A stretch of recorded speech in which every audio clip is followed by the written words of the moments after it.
Hello दोस्तों, श्री शिवाय नमस्तुभ्यम। आप सभी को स्वागत है आप सबकी अपनी यूट्यूब चैनल पे। आप लोग कैसे हैं? ठीक होंगे, स्वस्थ होंगे और बढ़िया ही होंगे। दोस्तों, वीडियो को बिल्कुल लास्ट तक देखिए। वीडियो अच्छी लगी तो वीडियो को लाइक करिए, चैनल को सब्सक्राइब करिए और लास्ट तक बने रहिए। नवरात्रि, अष्टमी, नवमी व्रत कब है? 30 सितंबर या 1 अक्टूबर। यानी कि पूजा विधि, शुभ मुहूर्त, कन्या पूजन, नवरात्रि का व्रत में क्या खाए, खाना क्या नहीं खाए। तो दोस्तों, आप लोगों को कहीं से भी स्किप नहीं करनी है, बिल्कुल भी नहीं।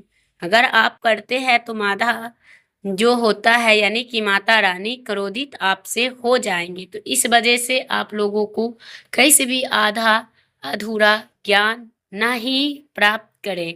जब भी देखें, चाहे कोई भी पूजा रिलेटिव वीडियो हो किसी का भी, तो आपको संपूर्ण वीडियो ही देखना है, ना कि आप आधा अधूरा वाले देखोगे फिर समझ नहीं पाओगे। तो इसलिए लास्ट तक बने रहिए। जो मेरे न्यू भाई बहन हमारे चैनल पर जुड़े हुए हैं, उनसे रिक्वेस्ट है कि आपने वीडियो को फर्स्ट टाइम देखे हैं या आपको मिले हैं, तो आप लोग चैनल को सब्सक्राइब कर लीजिए और वीडियो को लाइक कर दीजिए, ताकि इनका नोटिफिकेशन सबसे पहले आप तक के जाए। तो जो है दुर्गा अष्टमी जो है, महानवमी किस दिन है और महाअष्टमी किस दिन है, तो आपको अष्टमी नवमी कब है, तो 30 सितंबर या 1 अक्टूबर। तो भक्तों, ये भी हम जानेंगे और इसी कंफ्यूजन को भी हमें दूर करनी है। हिंदू यानी के अनुसार आपको जो है, जो हिंदू लोग होते हैं उन्हीं के लिए होता है। और अष्टमी व्रत कब करना है, कब नहीं करना है, तो ये चीज हम जानेंगे। इनकी पूजा विधि क्या है भक्तों। तो माता के 9 दिनों का जो होगा, वो आपको अष्टमी नवमी दिन को वो हमें कैसे करनी चाहिए, क्यों की जाती है, क्यों नवमी की जाती है, कैसे करनी चाहिए, कैसे करना चाहिए। तो हम कलश स्थापित करते हैं, चौकी लगाते हैं और तो और व्रत की सफलता के लिए 9 कन्याएं और एक जो है यानी कि जो भैरव बाबा के नाम से हम जो लड़के को खिलाते हैं वो भी होना चाहिए। तो उनको जो है यानी व्रत का पालन कब करना चाहिए, जो विधि विधान है वो कब पूर्ण होता है, नवमी का जो होता है, अष्टमी का या दसवीं का, तो हमें उसी दिन करना चाहिए। अष्टमी अगर करते हैं तो कैसी करनी चाहिए, तो हमें किस तरह से करना चाहिए, पूजा के शुभ मुहूर्त क्या है, और जो लोग अष्टमी नवमी का पूजन करते हैं और जो नवमी करते हैं उन्हें अंतिम पूजा कब करनी है। साथ ही इन बार नवरात्रि 9 दिन की क्यों है, कौन सी गलती है जो हमें यानी कि गलती नहीं करनी है। तो हमें अंतिम दिनों के भी विषय में कोई सा गलती नहीं करनी है, ना ही दोहरानी है और नहीं कभी सोच भी सकते हैं। तो आपको वीडियो को बारे में देखना होगा, संपूर्ण जानकारी, सटीक जानकारी प्राप्त होंगी। तो आपको उससे पहले आपको निवेदन है कि वीडियो को थोड़ा सा भी अच्छा लगे तो लाइक अवश्य कर दीजिएगा और कमेंट बॉक्स में जय माता दी अवश्य लिखिएगा। कमेंट बॉक्स में आपको जय माता दी लिखना ही है और माता को अनुष्ठान को सफलता जरूर बनाएं। और एक अनुरोध और करेंगे कि चैनल को सब्सक्राइब कर लीजिएगा, जो आपको इतने ज्ञानवर्धक जानकारी देते हैं, जैसे कि कौन सी व्रत कब है और कब करना है, क्या विधि है, क्या नियम है। तो आपको सभी व्रत और त्योहार के सही शास्त्रीय जानकारी जानेंगे तो कृपया चैनल को सब्सक्राइब कर लेंगे, बेल आइकन को यानी कि दबाएंगे, तो आपको सारे वीडियो प्राप्त होंगे और आपको इस पे जो है ज्ञानवर्धक जानकारी हमेशा आते रहते हैं। दोस्तों, उपाय भी आपको रिलेटिव लेते रहेंगे, तो आपको ज़्यादा समय नहीं मिलते बर्बाद करते हुए, और नहीं लेंगे हम और आपको सारे कुछ बताएंगे। तो पूजा मुहूर्त के जो है सभी के मन में संशय है, कब करनी है, नवमी कब करनी है। उससे जो बड़ी विडंबना है, वो लोग कहते हैं कि अष्टमी को हमने कर ली है उसी दिन विसर्जन कर देते हैं। क्या अष्टमी को विसर्जन कर देना चाहिए या नहीं करना चाहिए? अगर और अष्टमी के दिन नहीं करना चाहिए तो क्यों जाती है? तो आपको पहले ये समझते हैं, और शास्त्रों में ये क्यों कहा गया है अष्टमी का व्रत किया गया है और कब करना चाहिए। तो अष्टमी का व्रत करने का जो अनुष्ठान है वो पूर्ण करना चाहिए। प्रियो दर्शकों, आपको नवरात्रि का जो विधान है ना, वो शास्त्रों में नवरात्रि का अनुसार अर्थात 9वें वर्षीय कहा गया है। 9 रात्रियों में माता रानी का 9 भिन्न भिन्न स्वरूप को पूजा किए जाते हैं, जिसे कि अनुष्ठान कहते हैं। और अष्टमी करते हैं तो आपके यहाँ अष्टमी होते हैं तो माता उसे प्राय क्या है, अष्टमी का प्राय होता है कि आपके यहाँ माँ आदि शक्ति का पूजा है, माता का पूजा है, अष्टमी के दिन की जाती है। तो देवी पूजा के अष्टमी की जाती है। तो अनुष्ठान का जो होता है वो 9 दिवस ही होता है, अर्थात 9 दिन ही चलेगा। तो आपको पूजन होगा तभी तो माता का 9 स्वरूपों को पूजन कर पाएंगे। 9 दिनों और नवरात्रि का पूजन करते हैं तो नव दुर्गा का जो रूप होता है उनका पूजा कैसा होगा। और ये समझिए कि प्रतिवर्ष स्वरूप को छोड़ देते हैं और उनका स्वरूप के पूजन करते हैं। इसीलिए कभी भी अष्टमी का पूजन करते हैं तो 9 दिन के लिए तो आपको करना चाहिए। तो आपको कलश स्थापित करना चाहिए। खेतरी बोते हैं, ज्वारे बोते हैं, तो उस लिए आपको विसर्जन का द्वारा है जो आपको कहता है वो 9 दिनों तक को आपको करना है, आराधना करनी है, उपासना करनी है और उसके बाद आपको विसर्जन करना है या पारण करना है। कहीं भी शास्त्रों में कहा गया है कि 8वें दिन विसर्जन कर दे, आपको 8वें दिन पारण कर दे। अपने अनुष्ठान को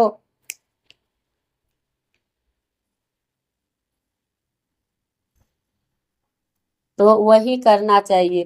तो आपको अष्टमी के होगी तो अनुष्ठान के करना चाहिए और वो पूर्ण हो जाएगा। इस प्रकार के आपको जो शीतला माता का पूजा है वो आपको नहीं करना चाहिए। और अष्टमी को आपको जो हिंदू धर्म में दुर्गा जी के पूजा का विधान है तो आपके किसी के यहाँ अष्टमी के पूजा किए जाते हैं, किसी को नवमी को। इसका अभिप्राय नहीं है कि जो हमारे यहाँ अष्टमी के पूजा होती है तो अष्टमी को ही व्रत को पूर्ण कर दे, ऐसा नहीं होता है दोस्तों। और ये अनुष्ठान जो है इससे प्राय है कि माता के जो चौकी लगाते हैं, कलश स्थापित करते हैं, वो सबका विसर्जन अष्टमी को ही करते हैं या श्रद्धा या उनको अनुचित है। तो आपके यहाँ जो है वो कैसे कहो कि कंजक और उनके पूजन करने के लिए, उनके पूजन करने के लिए जो विधि विधान है, परंतु आपने ये जो स्थापित की है और उनके द्वारे तो आपको वो कार्य जरूर करना चाहिए। नहीं आपको जो है प्राप्ति की है तो आपको क्या करते हैं कि आपको लोग जो अष्टमी तिथि को आपको करना चाहिए तामसिक आहार का, यानी कर लेते हैं और इस तरह से व्यवहार करते हैं जैसे कि समाप्त हो गई है, तो सर्वथा वो अनुचित है। ऐसा नहीं करना चाहिए। जब आपने इतने दिन व्रत रखे ही है तो और 1-2 दिन रख लेते तो क्या ही बिगड़ जाता। तो यही है दोस्तों। लेकिन नहीं, कोई मतलब लोग इतना भी जल्दीबाजी करते हैं हर एक चीज का, जो ये समझने की आवश्यकता है। जो लोग ये गलतियां दोहरा रहे हैं तो आपको जो है ये करना चाहिए और आपको अष्टमी को पूजन करना चाहिए। कैसे करना है एक बात बताते हैं और क्या करना है वो भी जानेंगे। तो सूर्य उदय से पहले उठना चाहिए और स्नान करना चाहिए, फिर आरती करना चाहिए। उनके बाद आसन लगाकर आपको देवी को जो फूल पत्र आदि चढ़ाए हैं तो वो साफ सफाई तो आपको आज पूजन कर सकते हैं। 1 लोटा जल लीजिए और मंदिर में या जहाँ भी तो आपको जैसे कि आप चाहो तो नदी में से भी ले सकते हो, आप चाहो तो नल के यानी कि कल भी होता वहां से भी ले सकते हो या गंगा जल भी भर के शुद्ध करके और देवी के पहले स्नान करवाए, पहले दिन का पूजा करते हैं सो वैसे ही डेली करना है। आपको आदि शक्ति को प्रत्येक दिन स्नान करवाना चाहिए, पुष्प से जब उनको पंचामृत से यानी कि जो चीजें हैं उनसे छींटे दीजिए। और उनके बाद स्नान कराने के बाद कलश देवता को कराइए, जल के छींटे दीजिए। फिर खिचड़ी वही है, उन्हें भी जल के छींटा दीजिए, सभी को पवित्र करिए। फिर स्नान कराने के बाद वस्त्र अर्पित कराया जाता है। वस्त्र अर्पित कराने के बाद मौली का टुकड़ा दिया जाता है वस्त्र स्वरूप में। और उनके बाद माता को चुनरी चढ़ाए। और अष्टमी के दिन आपको जो लोग इन चीज को फॉलो करते हैं उन्हीं के घर में सुख शांति समृद्धि बने रहते हैं। और वस्त्र के ऊपर चुनरी चढ़ाएं। श्रृंगार के जो वस्तु है देवी के लिए वो आपको जरूर अर्पित करना चाहिए। श्रृंगार के जो चीज है वो सामान वो माँ देवी का अर्पित करें। और माता रानी को तिलक करें। और रोली को कुमकुम से अक्षत लगाइए, फूलों पर माला पहनाई और माला जैसे पुष्प अर्पित करें। अगर अखंड ज्योत जला रखे हैं बहुत ही उत्तम और श्रेष्ठ है। और उनको धूप दीप जरूर दिखाइए और धूप दीप अवश्य में प्रचलित करिए, उसका ध्यान भी रखिएगा। और उसके बाद जो है दोस्तों आपको दीप भी दिखाना, नैवेद्य के रूप में फल भी अर्पित करें ताकि उनका जो है ज्यादा लाभ मिल सके। ताम्बूलम फलम नमः ये सब भी करके आपको जो है दक्षिणा अर्पित करना चाहिए।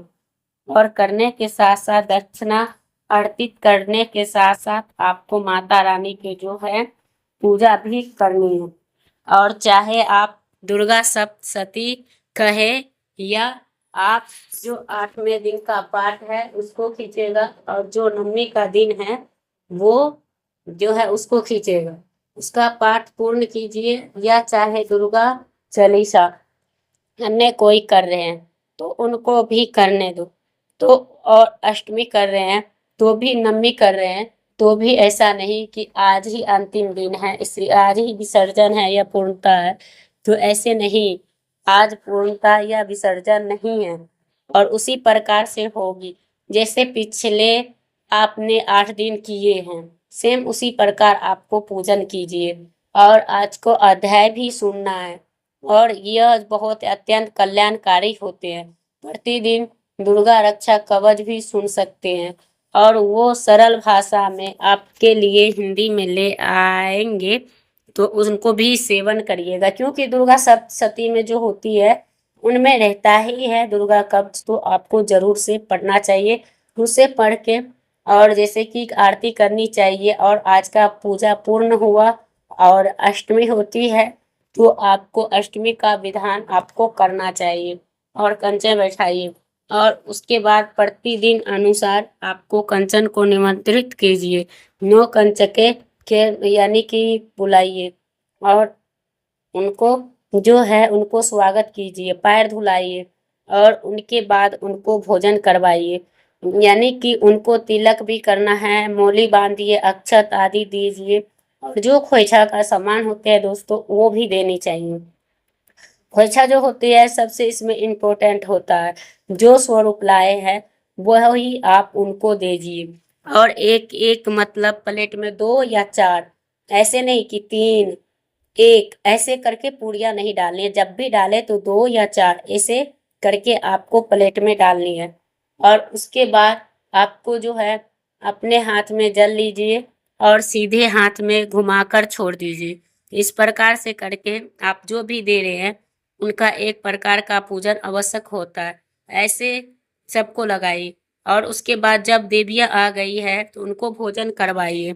और बहुत सारी चीजें होती है छोटी मोटी, तो बहुत सारे जगहों जाना भी होता है तो आप नहीं कर पाते हैं तो जल्दी जल्दी से मतलब करिए। और सब परिवार उस दिन थोड़ा सवेरे उठ जाइए और समय से सारे कार्य आसानी से कर लीजिए। जैसे कि हमारे घर में कोई मेहमान आता है तो हमें बहुत बड़ा लिलसा होता है, सेम उसी प्रकार आपको रखना है और उन्हीं के भांति आपको उनको करना है। माता रानी को इस प्रकार के 9 कन्या का पूजन करने के बाद जो आपके घर में लाभ देखने को मिलेगी उनको कोई भूल नहीं सकता। कभी वो चीज प्राप्त करने में कोई असफलता होगी ही नहीं। जब भी आप चाहो वो चीज आप संघर्ष से कर सकते हो, पा सकते हो। तो दोस्तों वीडियो करूँगी यहीं पे एंड, फिर मिलते हैं एक नया वीडियो के साथ। तब तक के लिए श्री शिवाय नमस्तुभ्यम।